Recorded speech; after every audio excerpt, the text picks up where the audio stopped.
भारतीय लोकतंत्र अब तानाशाही में तब्दील होता जा रहा है। यह कहते हुए विपक्ष के 9 नेताओं ने यानी सभी दलों के अध्यक्षों ने प्रधानमंत्री को पत्र लिखा है। पत्र में सीबीआई, ईडी व अन्य सरकारी एजेंसियों द्वारा की जा रही कार्रवाई को लेकर सवाल उठाए गए हैं। इस पत्र में दिल्ली के पूर्व उप मुख्यमंत्री मनीष सिसोदिया की गिरफ्तारी का हवाला दिया गया है। ऐसे में सवाल है कि क्या पीएम मोदी की ब्यूरोक्रेसी से विपक्ष डर गया है?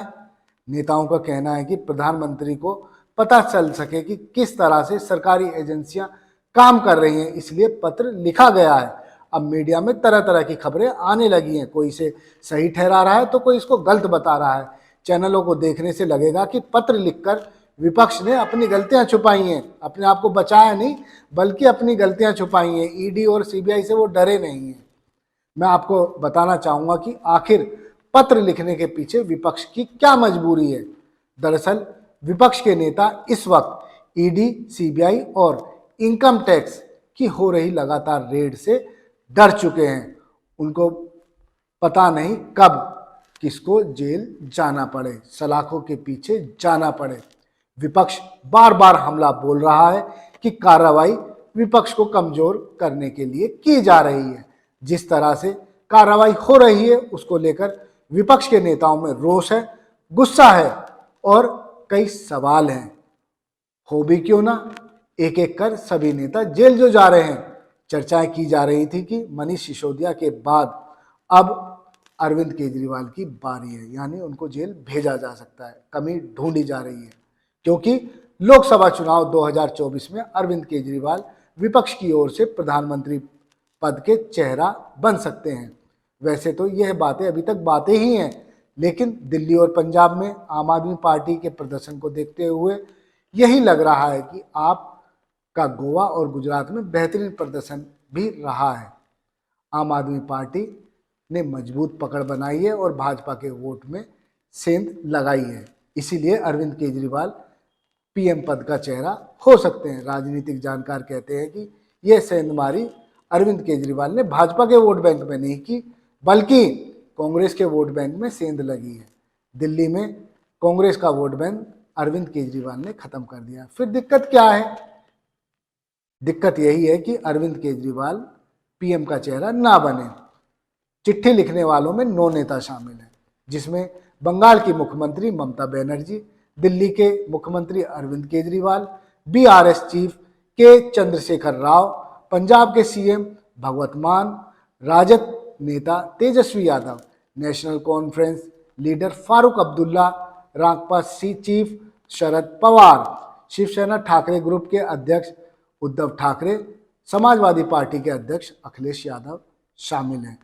अब मैं बताता हूं कि प्रधानमंत्री को इस चिट्ठी में क्या बातें लिखी गई हैं। अंग्रेजी में चिट्ठी है, मैं अनुवाद कर रहा हूं। आदरणीय प्रधानमंत्री जी, हमें भरोसा है कि आपको आज भी लगता होगा कि भारत एक लोकतांत्रिक देश है। विपक्ष के खिलाफ केंद्रीय एजेंसियां मनमाना काम कर रही हैं। हम एक लोकतंत्र से तानाशाही में तब्दील हो गए हैं। लंबी तलाश के बाद 26 फरवरी 2023 को मनीष सिसोदिया को सीबीआई ने गिरफ्तार कर लिया। कथित तौर पर गड़बड़ी के आरोप में गिरफ्तारी की गई है, वह भी बिना किसी सबूत के। सिसोदिया जी के खिलाफ लगाए गए आरोप पूरी तरह बेबुनियाद हैं। यह राजनीतिक षड्यंत्र के तहत की गई कार्रवाई है। इस गिरफ्तारी ने पूरे देश की आवाम को गुस्से से भर दिया है। दुनिया भर में मनीष सिसोदिया के दिल्ली मॉडल एजुकेशन की चर्चाएं हो रही हैं। उनकी गिरफ्तारी को लेकर दुनिया भर में बदले की भावना से की गई राजनीतिक कार्रवाई के उदाहरण के तौर पर देखा जा रहा है। इससे यह बात भी पुष्ट हो रही है कि जिसके बारे में पूरी दुनिया जानती है, पहचानती है और सब उनके काम देखें, भाजपा तानाशाही के शासन की ओर बढ़ रहा है। लोकतांत्रिक मूल्य खतरे में है।